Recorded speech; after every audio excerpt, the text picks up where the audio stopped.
Bonjour à tous et bienvenue dans cette nouvelle vidéo. Aujourd'hui une vidéo très courte, juste pour vous donner quelques petits trucs. A tout de suite. L'un ou l'autre abonné m'a demandé cette semaine de donner quelques explications concernant l'espèce de petit cale-porte que j'ai bricolé pour que ma porte latérale reste bloquée au niveau du bloc cuisine. Je vous montre maintenant de quoi il retourne très exactement. Donc quand on ouvre la porte, désolé, il y a de l'ombre. En fait, ici au bout, vous voyez cette espèce de petit arrêt qui est donc d'origine sur le véhicule. Ce qui cale la porte, c'est simplement que ça fait ressort. Vous voyez, hop, voilà, et la porte est coincée. Si je tire sur la poignée, que ce soit la poignée intérieure ou extérieure, voilà, ici je prends la poignée intérieure, vous voyez,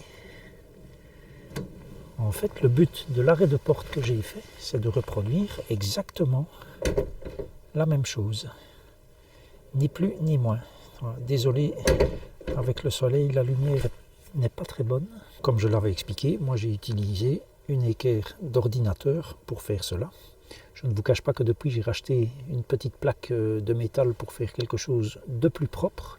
Alors si on prend la porte avec violence pour la refermer entièrement, sans tenir la poignée intérieure ou extérieure ouverte, donc à ce moment-là, le loquet sera comme ça, il va venir buter là-dessus. Qu'est-ce qui va se passer? Est-ce qu'il risque de casser ou pas? Ce n'est que du plastique, donc je pense qu'il faut faire attention, tout simplement. Mais moi, quand je ferme par l'intérieur, je tiens la poignée à l'intérieur et forcément, cela passe au-dessus de ce que j'ai fait. Et on pourrait même imaginer d'avoir des arrêts de porte comme ce que j'ai fait là, à différents endroits. Ici plus près par exemple. Donc ce n'est bêtement qu'une reproduction du système d'origine qui est ici, qui est peint couleur carrosserie bien sûr, et qui ne fonctionne que dans un sens, puisque ceci est monté sur un ressort et que ça ne fonctionne que dans un sens. Donc ça peut passer l'obstacle dans ce sens-là, mais pas dans l'autre. Autre petit truc que je vous donne maintenant, il concerne le bloc cuisine et plus particulièrement les plaques de cuisson. Avoir un véhicule parfaitement de niveau est une gageure et pour ma part, je préfère toujours que ça penche un petit rien vers l'avant pour la bonne et simple raison qu'au niveau du bac douche, j'ai une seule évacuation d'eau qui se trouve donc vers l'avant du véhicule et à droite. Et donc, j'aime toujours bien que le véhicule penche un petit peu pour être certain que le bac va s'évacuer convenablement. Le problème d'un véhicule qui penche même un tout petit peu, c'est que quand vous cuisez dans une poêle, par exemple, la sauce ou la margarine de cuisine ou le beurre glisse toujours d'un côté de la poêle. Voilà, c'est un petit peu ennuyant et donc j'ai trouvé bêtement une astuce avec des pièces de monnaie et je vous montre cela tout de suite. Je lève la grille ici du côté où ça penche.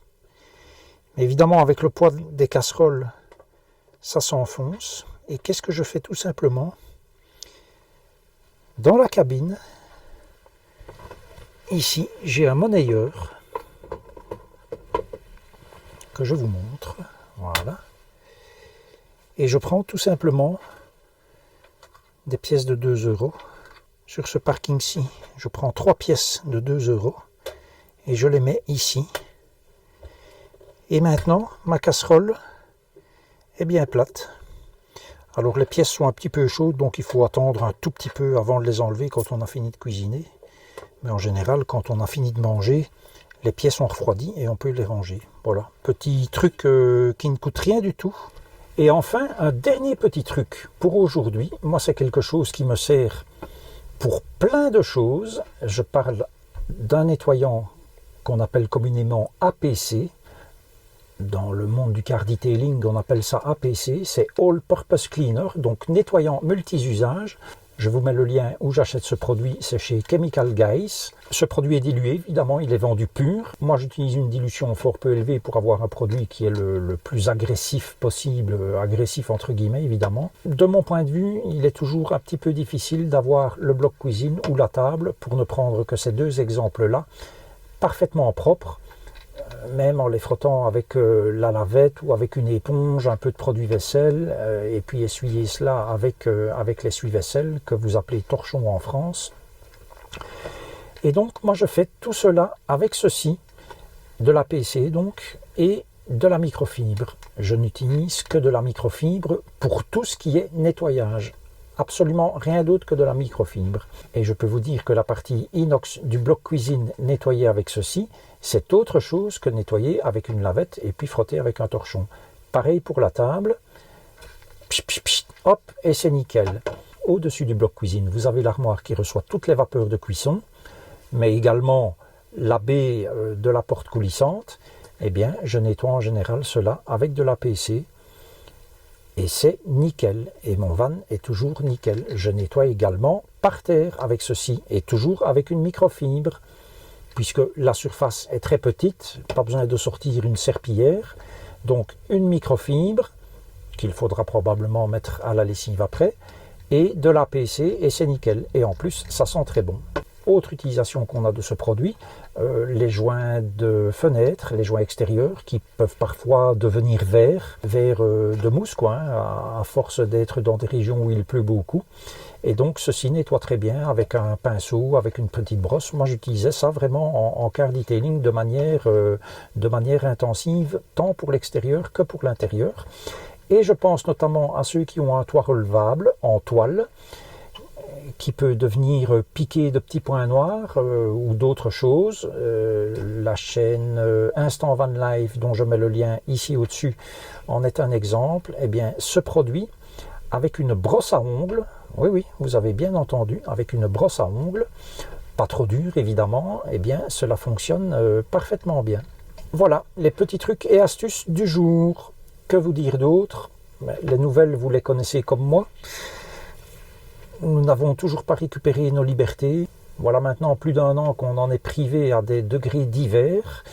Dans certaines régions de France, comme le Nord-Pas-de-Calais, appelé maintenant les Hauts-de-France, c'est une espèce de confinement, couvre-feu, je ne sais pas trop quoi.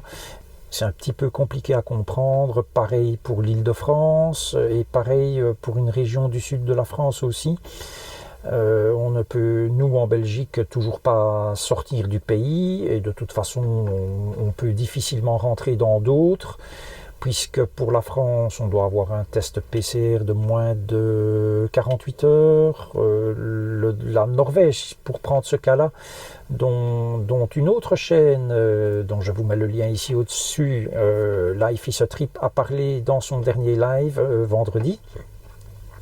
La Norvège est fermée au tourisme complètement, il est interdit d'y rentrer. La Norvège, c'est un voyage que je voulais faire moi au mois de septembre. Il se fait que j'ai eu mon accident avec le van, donc c'est bien évidemment tombé à l'eau. J'aimerais bien y aller soit en juillet, soit en août, je ne sais pas. Mais bon, pour le moment, on ne peut absolument rien envisager, et il est absolument impossible de dire de quoi notre avenir va être fait. Donc voilà, pas de voyage. Moi ici en plus j'étais bloqué pour mes injections d'antibiotiques et j'en ai encore pour 4 jours. Donc de toute façon je ne peux guère bouger puisque l'infirmière vient tous les jours entre 11h et midi. Donc voilà, c'est une période vraiment très compliquée. Mais c'est comme ça, et c'est comme ça pour tout le monde. Je vous souhaite une bonne fin de week-end, une bonne semaine. Je vous dis rendez-vous à la prochaine, et d'ici là, prenez grand soin de vous. Boum.